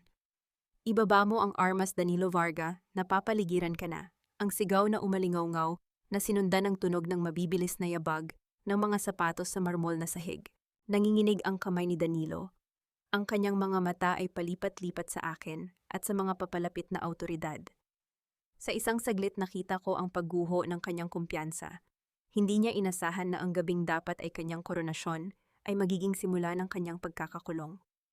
Bago pa man siya makakilos, dalawang operatiba ang mabilis na sumunggab sa kanya. Narinig ko ang tunog ng pagtama ng kanyang katawan sa sahig at ang malamig na paglapat ng bakal na posas sa kanyang mga pulso. Teresa, tulungan mo ako, ma'am, gawin niyo ang paraan. Ang hiyaw ni Danilo na puno ng desperasyon, ngunit si Doña Isabela ay nanatiling nakatayo sa stage, tila isang estatwang unti-unting nagkakadurog-durog. Hinarap ko ang malaking screen sa likod ng stage. Pinindot ko ang huling command sa aking cellphone. Ang screen na kanina ay nagpapakita ng mga lihim ng pamilya ay biglang nagbago. Isang bank interface ang lumabas, ang offshore account ng pamilya Elizalde sa Switzerland, kung saan nakatago ang 20 milyong dolyar na ninakaw nila. Ang lahat ay napasinghap nang makita ang balanse ng account. Mula sa 20 milyon ang mga numero ay mabilis na bumaba, tila isang countdown patungo sa wala hanggang sa tumigil ito sa isang malaki at pulang zero. Anong ginawa mo? Ang paos na tanong ni Alejandro. Lumapit siya sa akin, ang kanyang mukha ay puno ng panginginig. Teresa, ang pera, ang pondo ng kumpanya. Nasaan ang pera? Tumingin ako sa kanya nang diretso ang aking mga mata ay walang kahit anong bakas ng awa. Ang perang yan ay hindi sa inyo, Alejandro. Ibinabalik ko lang ito sa dapat nitong kalagyan. Inilipat ko na ang lahat ng pondo sa Foundation for Victims of Corporate Fraud, isang charity na itinayo ko sa ilalim ng pangalan ng aking mga magulang. Ang pangarap nyo naglaho na kasama ng huling sentimo na kinuha nyo sa amin. You monsters! Sigaw ni Doña Isabela. Susubukan niyang lumapit sa akin, ngunit ang kanyang mga binti ay tila nawalan ng lakas. Napakapit siya sa podium, ang kanyang mukha ay kasing puti ng papel. Utang mo sa akin ang lahat. Paano mo ito nagawa sa pamilyang nagbigay sa iyo ng lahat? Ito ang bayad ko sa utang na loob na paulit-ulit mong isinusumbat, Isabela. Sabi ko habang dahan-dahang umaakyat sa stage. Ngayong gabi wala na akong utang. Kayo ang may utang sa akin. Utang niyo sa akin ang 7 taon ng aking buhay na sinira niyo. Lumapit sa akin si Alejandro, Susubukan niyang hawakan ang aking kamay. Ang kanyang boses ay puno ng peking pagsisisi, na tila isang asong nagmamakaawa. Teresa, honey, please, Pop. Let's talk about this. I was manipulated by Danilo and Mom. I love you, you know that. Please bawiin mo ang transfer. We can start over in another country. Dahan-dahan kong inalis ang aking kamay sa kanyang pagkakahawak. Sino ka, hindi kita kilala, malamig kong sabi. Ang bawat salita ay tila isang sampal na nagpatahimik sa kanya. Ang lalaking minahal ko ay matagal nang namatay, kasama ng integridad na hindi mo kailanman nagkaroon. Kinuha ko ang isang table napkin mula sa malapit na mesa. Lumapit ako kay Doña Isabela, na ngayon ay nanginginig na sa tindi ng emosyon. Inabot ko sa kanya ang tela. Punasan mo ang mukha mo, Isabela. Ang dumi mo nas pabulong kong sabi sapat lang para siya ang makarinig. Ang esmeralda mo ay hindi na kayang itago ang amoy ng nabubulok mong kaluluwa. Biglang humawak si Isabela sa kanyang dibdib. Ang kanyang paghinga ay naging mababaw at mabilis. Ang kanyang mga mata ay nanlaki habang dahan-dahang bumabagsak ang kanyang katawan sa sahig ng stage. Narinig ko ang malakas na kalabog ng kanyang pagbagsak na sinundan ng mga sigawan para sa medical assistance. Mom, mommy, sigaw ni Alejandro, habang tumatakbo patungo sa kanyang ina, ngunit bago pa man siya makalapit, hinarang na siya ng mga operatiba ng NBI. Mr. Alejandro Elizalde, you are under arrest for money laundering and conspiracy to commit fraud. Sabi ng isang agent habang kinakabitan siya ng posas. Nakatayo lang ako sa gitna ng stage, pinagmamasdan ang kaguluhang nilikha ko. Ang tunog ng mga sirena ng ambulansya sa labas ay humahalo sa ingay ng mga camera na patuloy na kumukuha ng bawat sandali ng kanilang pagbagsak. Ang bawat flash ay tila isang pagkilala sa aking tagumpay. Tumingin ako kay Danilo na hinihila na palabas ng ballroom. Ang aming mga mata ay nagtagpo sa huling pagkakataon. Wala na ang mapagmataas na abogado. Ang natira na lang ay isang talunang impostor na haharap sa habambuhay na pagkakakulong. Game over, Danilo, bulong ko sa aking sarili. Dahan-dahan akong bumaba ng stage. Ang bawat hakbang ko ay puno ng kalmado at kapayapaan. Habang ang lahat ay abala sa trahedya ng mga Elizalde, naglakad ako patungo sa exit.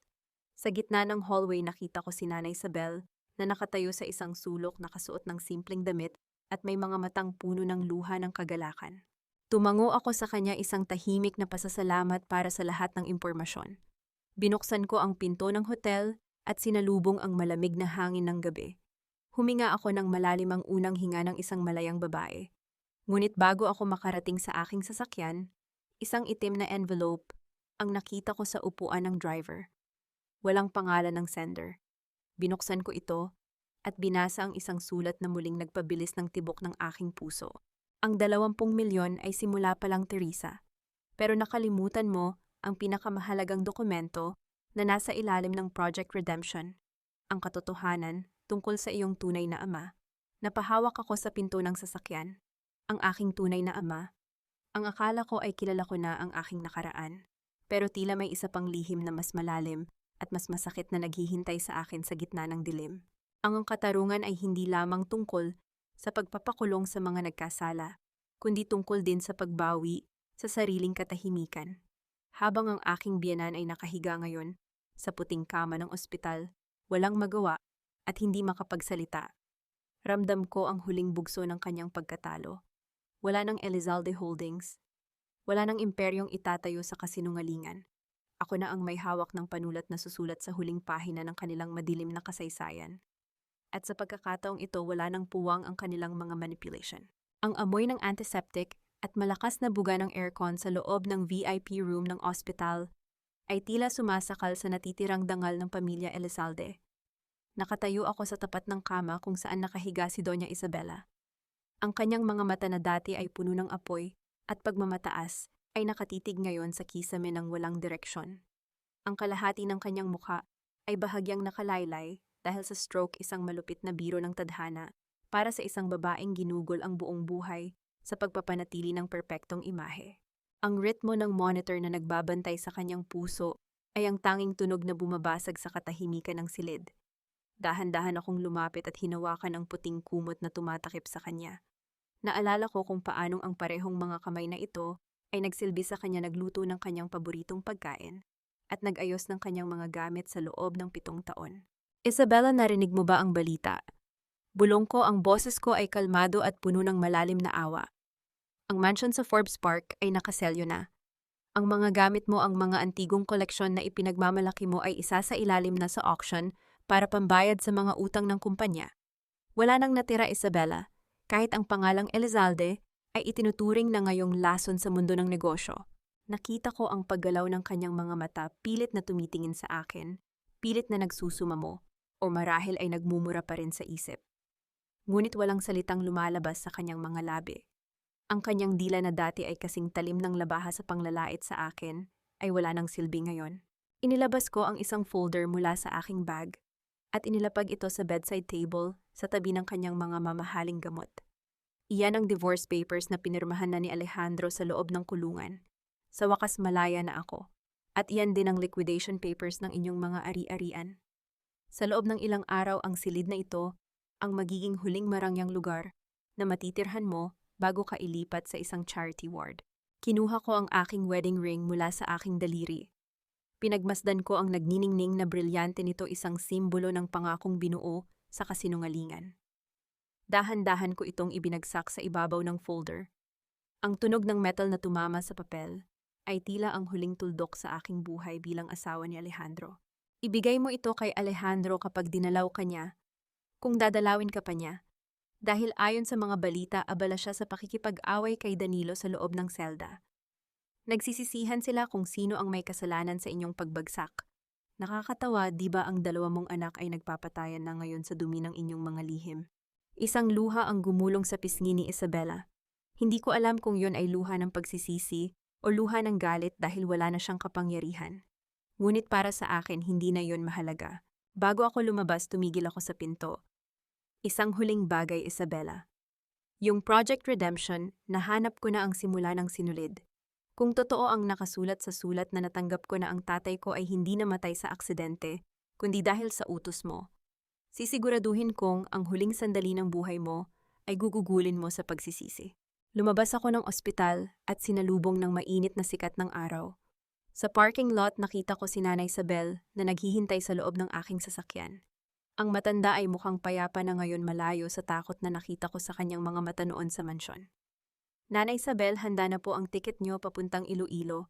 May bahay na rin po doon na naghihintay sa inyo at sapat na pondo para sa inyong pagtanda, sabi ko habang hinahawakan ang kanyang mga kamay.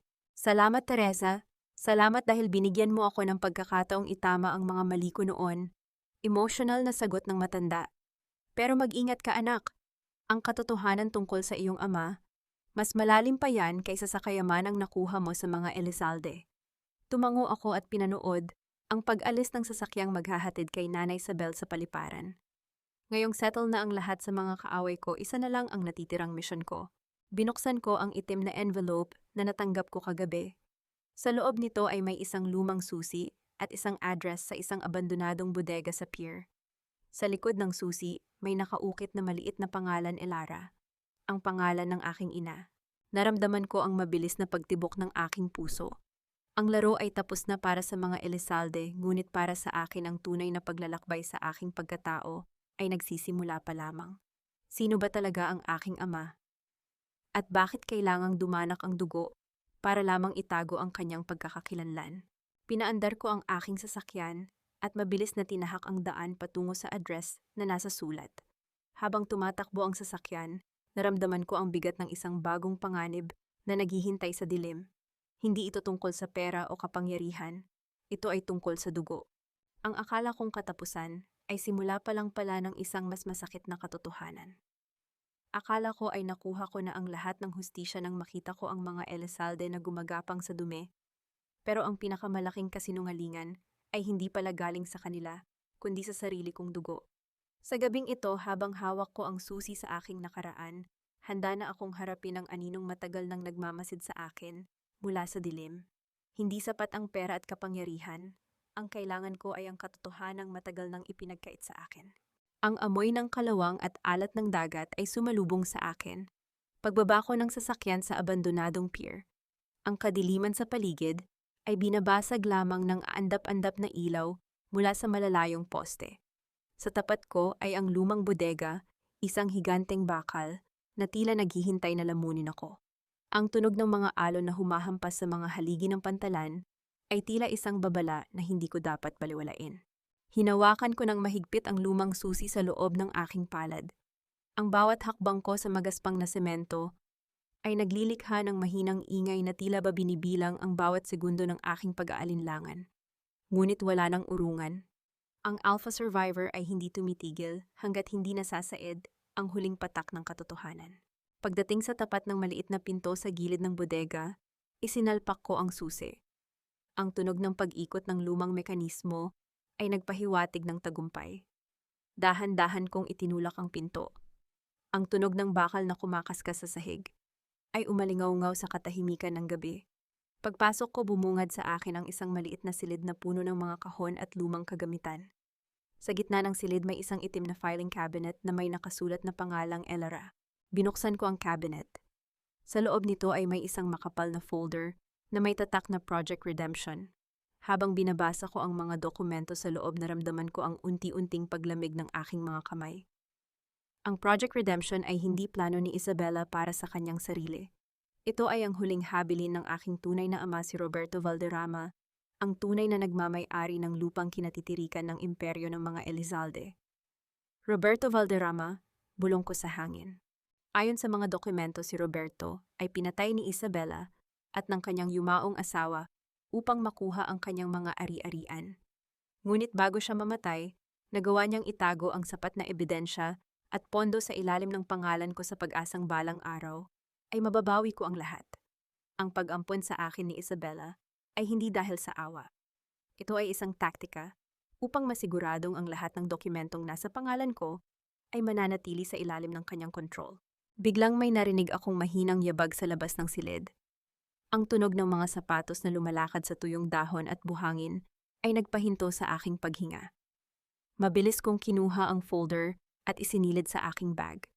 Pinatay ko ang aking flashlight at nanatiling nakatago sa likod ng malaking cabinet. Isang anino ang dahan-dahang pumasok sa silid. Ang liwanag mula sa kanyang hawak na cellphone ay tumama sa paligid, hinahanap ang anumang bakas ng aking presensya.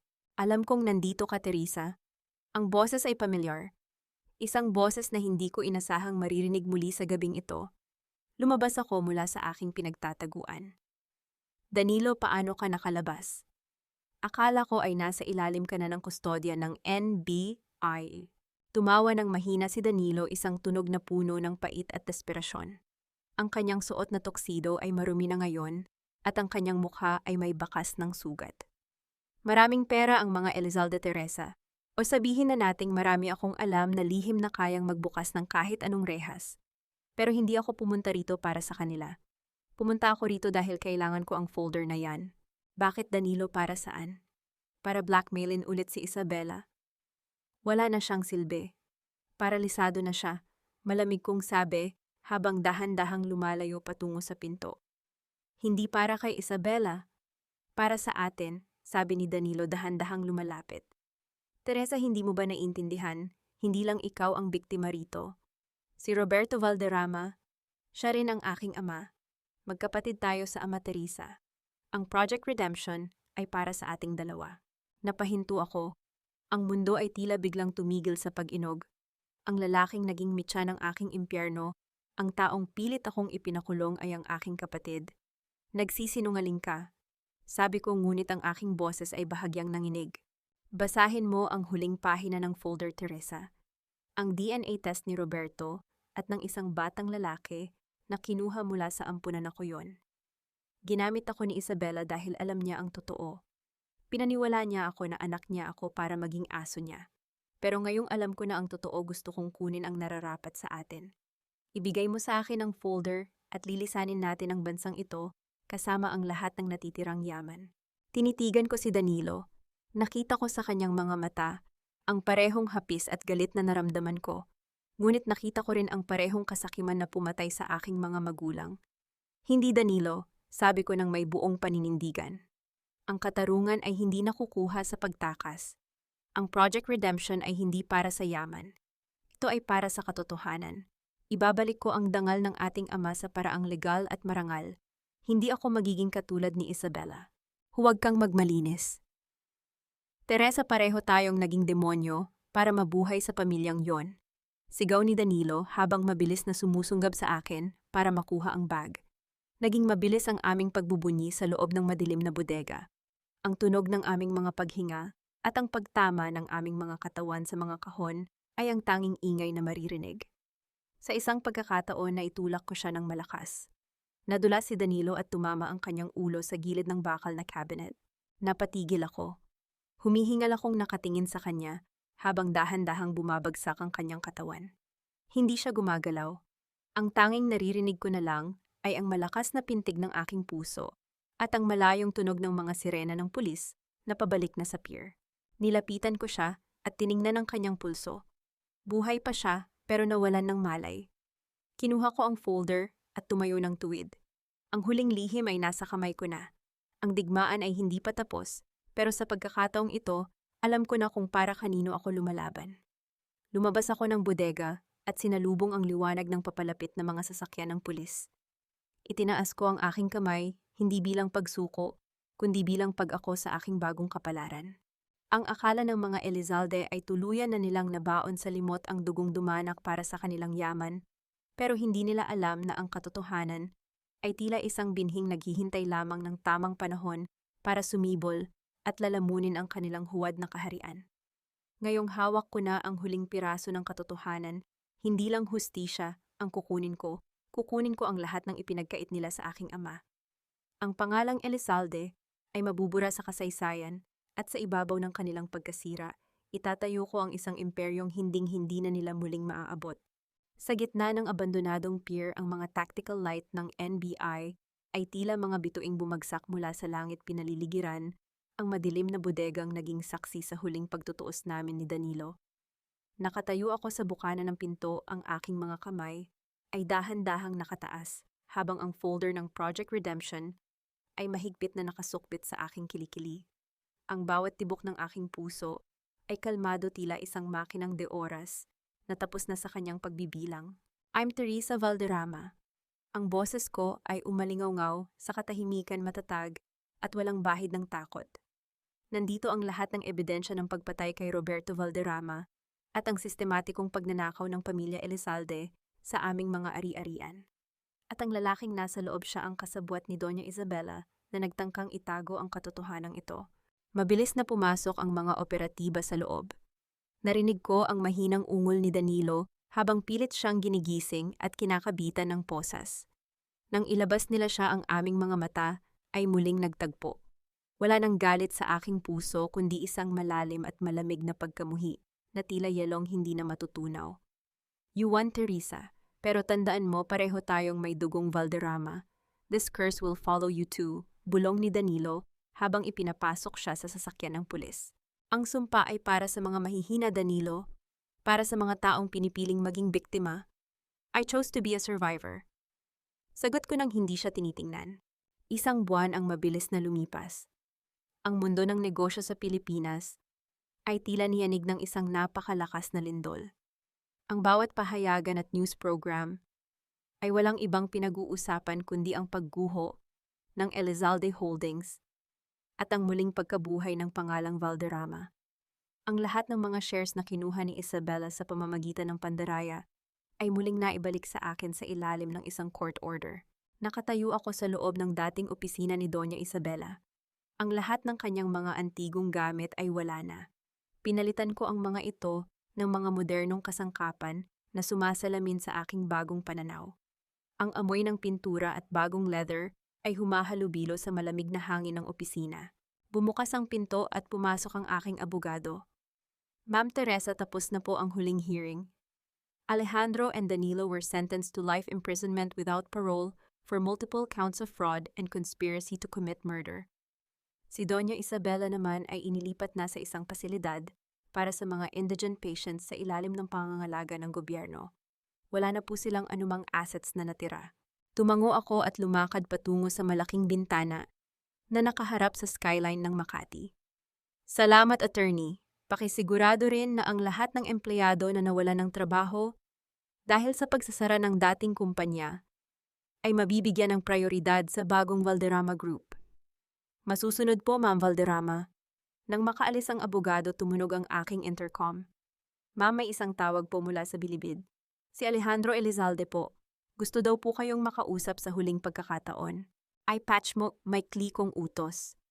Teresa, please honey. Ang boses ni Alejandro ay basag puno ng panginginig at desperasyon. Hindi ko na kaya dito, pinapahirapan nila ako. Please use your influence. Kahit ilipat mo lang ako sa isang mas maayos na selda. Gagawin ko ang lahat. I still love you, Teresa. Naalala mo ba noong nagsisimula pa lang tayo? Naupo ako sa aking swivel chair at dahan-dahang pinaglaruan ang isang gintong ballpen, ang parehong ballpen na ginamit ko nung gabing pilit nila akong pinapirma sa aking sariling hatol. Alejandro, listen to me carefully. Ang boses ko ay kasing lamig ng kamatayan. Ang tanging dahilan kung bakit sinagot ko ang tawag na ito ay para sabihin sa iyo na ang lahat ng mga sulat at tawag mo mula ngayon ay hindi na makakarating sa akin. I have erased you from my life, just like how you tried to erase my father from history. Ang selda mo, iyan ang bagong bahay mo. Sanayin mo na ang sarili mo dahil doon ka na rin mamamatay. Teresa, huwag please. Pinindot ko ang button para putulin ang linya. Ang katahimikan sa loob ng opisina ay tila isang matamis na kanta ng tagumpay. Wala nang Alejandro, wala nang Isabela. Ang aninong bumabalot sa aking buhay sa loob ng 7 taon ay tuluyan ng naglaho. Lumapit ako sa aking desk at tiningnan ang isang maliit na frame na kanina ko lang inilagay. Isang lumang litrato ng aking ama, si Roberto Valderrama, na nakangiti habang karga ako noong sanggol pa lamang ako. Tapos nabawi ko na ang lahat, bulong ko. Gayunpaman, habang pinagmamasdan ko ang litrato, may napansin akong maliit na papel na nakasiksik sa likod ng frame. Dahan-dahan ko itong hinila. Isang sulat kamay ng aking ama na hindi ko napansin noon sa bodega. Teresa, kung nababasa mo ito, ibig sabihin ay nahanap mo na ang Project Redemption. Pero mag-ingat ka. Ang tunay na utak sa likod ng pagbagsak ng pamilya Valderrama ay hindi lang si Isabela. May isang taong mas malakas, isang taong nananatili sa loob ng gobyerno. Hanapin mo ang The Silent Partner. Napahigpit ang hawak ko sa sulat. Ang akala kong dulo ay isa pa palang bagong pintong bumukas patungo sa isang mas malaking laban. Ang mga Elizalde ay mga galamay lamang. Ang tunay na halimaw ay malaya pa ring gumagala. Hinarap ko muli ang bintana. Ang sikat ng araw ay tila nagbibigay ng bagong lakas sa aking katawan. Ang Alpha Survivor ay hindi pa tapos. Sa pagkakataong ito, hindi lang ako basta lalaban. Wawasakin ko ang sinumang magtatangkang humadlang sa aking pagbawi sa huling bahagi ng aking dangal. Ang mga Elizalde ay pira-pirasong basura na lamang sa ilalim ng aking mga paa, habang ang kanilang huling tagapagtanggol ay nanginginig na ngayon sa takot sa loob ng kanyang marangyang opisina. Akala niya ay sapat na ang kanyang kapangyarihan sa gobyerno para manatiling anino sa likod ng trahedya ng aking pamilya. Pero sa araw na ito, ang huling alas na iniwan ng aking ama, ang siyang magpapabagsak sa pinakamataas na tore ng katiwalian. Hindi na ako ang babaeng inapi. Ako na ang bagyong wawasak sa lahat ng kanilang itinatago.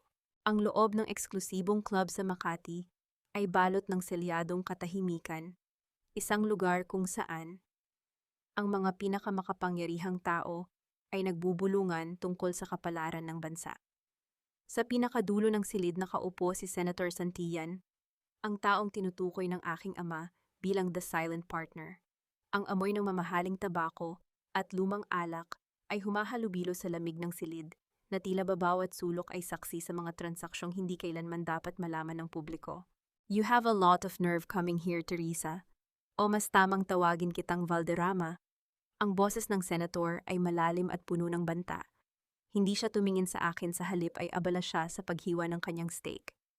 Ang akala mo ba ay dahil napabagsak mo ang mga Elizalde ay kaya mo na rin akong hawakan? I made that family. I protected them. At kaya kitang burahin sa loob ng isang gabi. Dahan-dahan akong naupo sa tapat niya. Inilapag ko ang aking designer bag sa mesa nang walang anumang ingay. Ang aking mukha ay nanatiling blanko, isang maskara ng purong katwiran at malamig na determinasyon. Hindi ako napunta rito para takutin ka, Senator. Napunta ako rito para maghatid ng balita. Sabi ko, ang aking boses ay kasing linaw ng kristal. Ang lahat ng records ng Elizalde Holdings na nakuha ng NBI, yon ay ang mga pisikal na dokumento lamang. Pero ang digital ledger na naglalaman ng bawat kickback, bawat pabor, at bawat illegal na transaksyong may pirma mo, iyon ay nasa akin. Huminto ang senator sa kanyang pagkain. Dahan-dahan siyang nag-angat ng tingin, ang kanyang mga mata ay nanlilisik sa galit. "You're bluffing. Binura na ni Danilo ang lahat ng yon bago siya nahuli." "Iyon ang akala nyo," ngumiti ako ng dahan-dahan, isang ngiting tila isang hatol ng kamatayan. "Nakalimutan nyo yata na ako ang bumuo ng kanilang security protocol. Ang bawat file na binura niya ay automatikong gumawa ng replika sa isang lihim na server na tanging ako lang ang may access. At hulaan mo kung sino ang nakatanggap ng link sa server na yon 10 minuto bago ako pumasok sa silid na ito." Inilabas ko ang aking cellphone at ipinakita sa kanya ang isang notification. Ang Anti-Money Laundering Council ay formal nang naglabas ng freeze order laban sa lahat ng kanyang mga ari-arian. You bitch," sigaw ng senator habang mabilis na tumatayo. Ang tunog ng kanyang upuan na kumaskas sa sahig ay umalingaw-ngaw sa buong club na naging sanhi ng paglingon ng ibang mga panauhin. "Sisirain kita. Hinding-hindi ka na makakakita ng sikat ng araw." "Huli na ang lahat, Senator," sabi ko habang tumatayo rin ako ng may dignidad. Ang mga operatiba ng NBI ay nasa labas na ng pinto. At ang press naghihintay na sila sa labas ng club na ito para sa iyong huling pahayag. Ang silent partner ay hindi na magiging tahimik mula ngayon. Bago pa man siya makasagot, bumukas ang malaking pinto ng club. Ang tunog ng mabibilis na yabag ng mga sapatos ng mga awtoridad ay tila isang musikang nagtatapos sa mahabang konsyerto ng katiwalian. Nakita ko ang takot sa mga mata ng senator, ang parehong takot na nakita ko kay Isabela at Alejandro. Ang kapangyarihang inakala nilang walang hanggan ay naglaho sa loob lamang ng ilang sandali. Nilampasan ko ang senator habang kinakabitan siya ng posas. Naglakad ako palabas ng club, ang bawat hakbang ko sa makapal na alpombra ay tila isang paglaya mula sa huling kadenang gumagapos sa aking pagkatao. Sinalubong ako ng nakakasilaw na liwanag ng araw at ang ingay ng mga mamamahayag, ngunit hindi ako huminto. Tinahak ko ang daan patungo sa dating mansyon ng mga Elizalde. Ang malaking gate na dati ay tila pasukan sa impyerno ay nakabukas na ngayon at may nakapaskil na under receivership. Pumasok ako sa loob sa huling pagkakataon. Ang mansyon ay tuyo, madilim at puno ng alikabok. Ang amoy ng yaman ay napalitan na ng amoy ng pagkabulok. Naglakad ako patungo sa malaking portrait ng pamilya Elizalde sa sala. Pinagmasdan ko ang mukha ni Isabela, ang mapanlinlang niyang ngiti. Pinagmasdan ko si Alejandro, ang kanyang duwag na anyo. Kinuha ko ang portrait at dahan-dahang iniharap ito sa pader. Hindi ko ito sinira.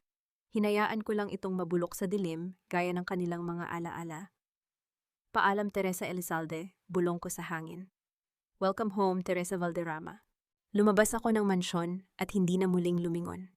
Sumakay ako sa aking sasakyan at pinaandar ito patungo sa dalampasigan kung saan naghihintay ang aking bagong buhay.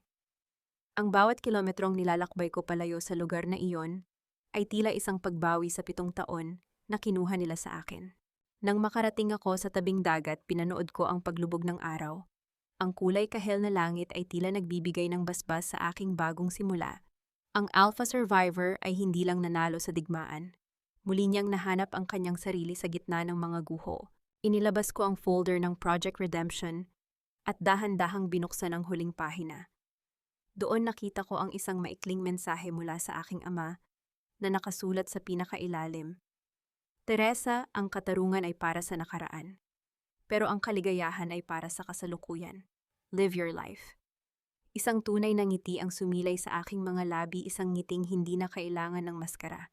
Ang dagat ay tahimik, ang hangin ay sariwa, at sa wakas ang aking puso ay payapa na. Ang kalayaan ay hindi lamang ang kawalan ng mga rehas, kundi ang kawalan ng takot sa sariling puso. 6 na buwan matapos gumuho ang imperyo ng mga Elizalde, ang tanging ingay na naririnig ko ay ang banayad na hampas ng mga alon sa dalampasigan ng Palawan. Wala nang sigaw ng galit, wala nang bulong ng pagtataksil, at wala nang bigat ng huwad na utang na loob. Sa gitna ng payapang paraisong ito, muli kong nahanap ang babaeng matagal nang ibinao ng pamilyang Elizalde, ang tunay na Teresa Valderrama. Nakatayo ako sa balkonahe ng aking maliit na villa, hawak ang isang baso ng sariwang juice. Ang sikat ng araw ay tila humahalik sa aking balat, isang haplos na puno ng pagkilala at pagtanggap. Sa aking tabi nakalatag ang mga dokumento ng Valderrama Group. Hindi ito kumpanyang itinayo sa pagnanakaw. Ito ay isang pundasyon na naglalayong tulungan ang mga kababaihang biktima ng pang-aabuso at kawalang katarungan sa korporasyon. Ang bawat sentimong nakuha ko mula sa mga Elizalde ay dumadaloy na ngayon sa mga proyektong nagbibigay ng bagong buhay sa iba. Isang maikling mensahe ang pumasok sa aking tablet mula sa aking abogado. Si Doña Isabela ay nananatiling tahimik sa loob ng charity ward. Ang kanyang mundo ay lumiliit na sa bawat araw na lumilipas. Si Alejandro at Danilo naman ay natututo na ngayong mabuhay sa loob ng rehas, kung saan ang kanilang pangalan ay walang halaga. Wala akong nararamdamang galit sa kanila. Ang galit ay isang enerhiyang hindi nakarapat-dapat sa aking bagong buhay. Ang aking kapatawaran ay hindi para sa kanila, kundi para sa aking sarili. Pinatawad ko ang aking sarili dahil sa pananatili ng matagal sa isang relasyong lason, at pinatawad ko ang aking sarili dahil sa pag-aakalang ang aking halaga ay nakadepende sa pag-aprubang iba. Naalala ko ang huling pagkikita namin ni Nanay Isabel bago siya tuluyang nanirahan sa Iloilo. Sinabi niya sa akin na ang tunay na tagumpay ay hindi ang pagpapakulong sa kaaway, kundi ang pagbuo muli sa sarili mula sa mga pira-pirasong basag na pangarap.